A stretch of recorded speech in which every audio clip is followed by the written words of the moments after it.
اعوذ باللہ من الشیطان الرجیم بسم اللہ الرحمن الرحیم ثم انتم، پھر تم وہی ہو نا تم، ہؤلاء تقتلون انفسکم،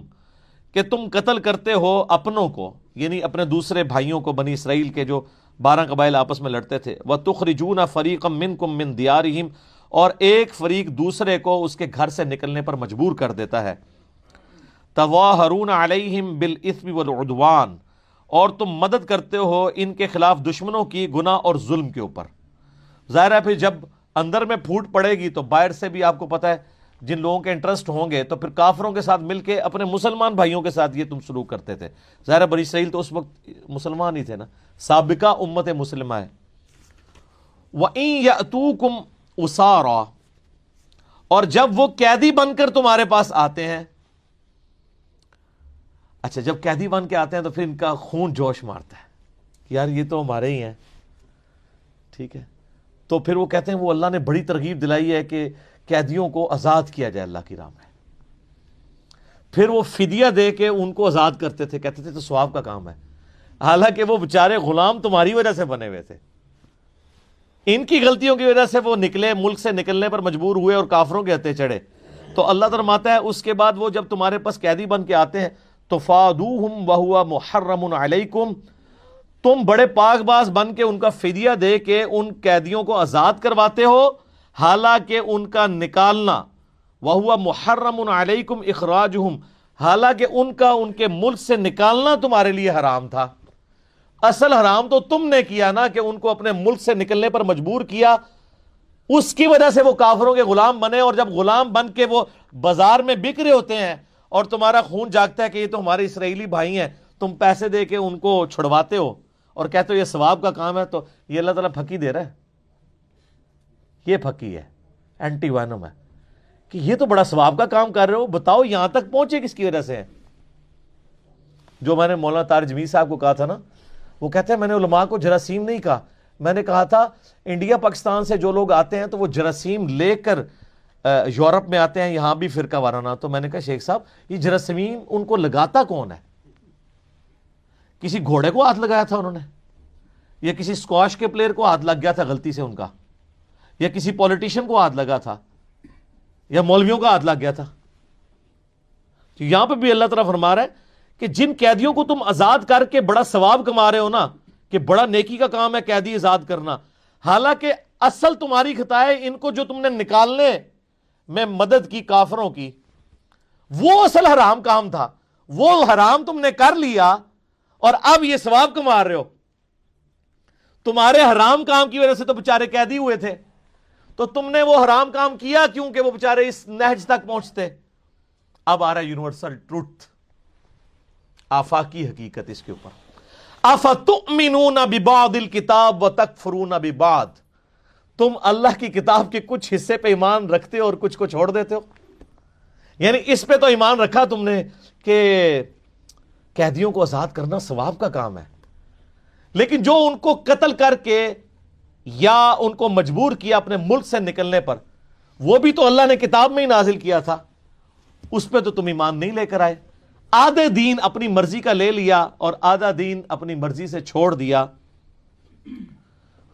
اور یہ سب کچھ ہم بھی کر رہے ہیں۔ یہ مسلمانوں کے اندر یہ رائج ہے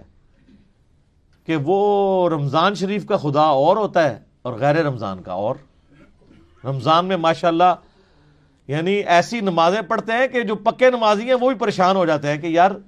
مطلب ہم بھی اس طرح کی نماز نہیں پڑھ سکتے، لیکن جیسے ہی عید کا چاند نظر آتا ہے تو صبح کا بھی انتظار نہیں کرتے، کیونکہ شیطان رات کو جو آزاد ہو جاتا ہے اسی وقت ویلکم کہتے ہیں۔ اور جناب آپ دیکھ رہے ہیں نوجوانوں کو اسلامی بہنوں کی خدمت کے لیے بازاروں میں گھوم رہے ہوتے ہیں، ٹھیک ہے، کسی نے سودا کسی کا وزنی ہو تو جا کے مدد کر دیں، اس لیے جا رہے ہوتے ہیں نا۔ تو یہ چند دین کے چند حصوں پہ عمل کرنا، بعض کو عمل کرنا، بعض کو چھوڑ دینا، یہ ہر جگہ اپلائی ہوتا ہے۔ قرآن اس لیے تو استعمال ہو رہا ہے کہ جی اس کی تلاوت کی جائے، اور جو اصل مقصد تھا اس پہ عمل کرنا وہ چھوڑ دیا۔ وہ بھی تو قرآن ہی کہہ رہا تھا نا، یہ قرآن اس لیے نازل ہوا ہے تاکہ اس پہ تدبر کرو، اس سے نصیحت حاصل کرو، سورہ صاد کے اندر وہ چھوڑ دیا اور کہا جی قرآن میں ہے کہ جی تلاوت کرو اس کی، قرآن حکیم کی، جیسا کہ تلاوت کرنے کا حق ہے ٹھہر ٹھہر کے پڑھو، یہ عمل ہو رہا ہے، جو اصل مقصد تھا وہ چھوڑ دیا۔ اسی طریقے سے آپ احادیث کی کتابوں میں بھی آ جائیں، اگر نماز کے طریقے کی بات کریں کہ جی بخاری مسلم میں نماز کا طریقہ جو ہے وہ اس طریقے سے لکھا ہوا ہے، رکوع میں جاتے وقت اٹھتے وقت رفع الیدین، وہ کہتے ہیں آپ اس کو چھوڑ دیں، یہ تو اگر ہم کریں گے تو میرے ماں باپ کیا کہیں گے، میرے رشتہ دار کیا کہیں گے، محلے کے مولوی صاحب ہی ہمیں پکڑ لیں گے۔ ہاں بخاری مسلم سے آپ کو درود شریف کی فضیلت بتا دیں، کوئی دعا سکھا دیں، وہ کہیں گے ہاں جی یاد کر لیتے ہیں، اپنی مرضی کا دین لے رہے ہیں۔ تو اب وہ یونیورسل ٹروتھ آ رہا ہے کہ جو لوگ اپنی مرضی کا دین لیتے ہیں، یہ ٹروتھ صرف بنی اسرائیل کے لیے نہیں ہے، قیامت تک کے لیے۔ یہ سورہ بنی اسرائیل میں آگے جا کے ڈیٹیل چیزیں بھی آئیں گی، یہاں پہ سورۃ البقرہ میں سٹارٹ میں یہ جو بنی اسرائیل کے اوپر قرارداد جرم اللہ تعالیٰ نے ان کا مقدمہ کھولا ہے، وہ اس لیے کہ تاکہ امت محمدیہ صلی اللہ علیہ وآلہ وسلم کے لیے عبرت ہو کہ تم لوگوں نے بھی یہ کام نہیں شروع کر دینے جو کر لیے ہیں۔ اللہ کو پتا تھا یہ ہونا ہے، لیکن اللہ تعالیٰ نے خبردار کر دیا۔ جس طرح اللہ کو پتا تھا کہ فرقے بننے ہیں، نبی الاسلام کے ذریعے بتا دیا، لیکن اس سے روک دیا کہ تم نے اس سسٹم کا حصہ نہیں بننا۔ وَاعْتَصِمُوا بِحَبْلِ اللَّهِ جَمِيعًا وَلَا تَفَرَّقُوا۔ وہ کہتے ہیں نہیں، یہ حدیث میں پہلے ہی آیا فرقے بننے ہیں، اور یہ تو نہیں آیا کہ فرقے بناؤ، وہ تو خبر تھی۔ جیسے مسلم شریف میں حدیث ہے کہ عورتیں قرب قیامت میں ایسا چست لباس پہنیں گی گویا ننگی ہوں۔ تو اب کوئی اپنے گھر والوں کو ننگا لباس بنانا شروع کرتے کہ جی وہ تو پہلے حدیث میں آیا کہ پہنے گی، نہیں، وہ تو بتایا گیا اس سسٹم کا حصہ نہیں بننا۔ فرقے بنیں گے، تم نے اللہ کی رسی قرآن کو مضبوطی سے پکڑنا ہے، فرقوں میں نہیں بٹنا۔ یہاں پہ بھی دیکھیں اللہ تعالیٰ فرماتا ہے جو لوگ کتاب کے بعض حصے پہ ایمان رکھتے ہیں اور بعض کو چھوڑ دیتے ہیں، فما جزاء من يفعل ذلك، ایسے لوگوں کے لیے جزا نہیں ہے، جزا یعنی یہ سزا کے معنوں میں، کیونکہ عربی میں دونوں طرف یہ استعمال ہوتا ہے۔ منکم، تم میں سے جو کوئی ایسی حرکت کرے کے لیے اس کے لیے جزا نہیں ہے، الا مگر یہ خزی فی الحیات الدنیا، کہ دنیا میں اللہ تعالیٰ ایسے لوگوں کو رسوا کر دے گا۔ آج 1.5 ارب مسلمانوں کی رسوائی ہمارے سامنے ہے۔ صحیح مسلم میں حدیث ہے، نبی الاسلام نے فرمایا اللہ تعالیٰ اس کتاب کی وجہ سے لوگوں کو عروج دے گا اور اس کتاب کی وجہ سے لوگوں کو ذلیل کرے گا۔ صحابہ کرام علیہم رضوان کو، اہل بیت کو عروج اس کتاب کی وجہ سے ملا، اور بعد والوں نے اس کتاب کو چھوڑا تو ذلت اور خواری۔ اللہ نے فرمایا تھا کہ بعض حصہ بھی کتاب کا چھوڑ دیا تو مارے گئے، ہم نے تو کتاب کا اکثر حصہ چھوڑ دیا ہوا ہے۔ اسی کو ڈاکٹر اقبال نے جواب شکوہ میں اللہ کی طرف سے جواب دیتے ہوئے کہا ہے، وہ زمانے میں معزز تھے مسلمان ہو کر، اور تم خوار ہوئے تارک قرآن ہو کر۔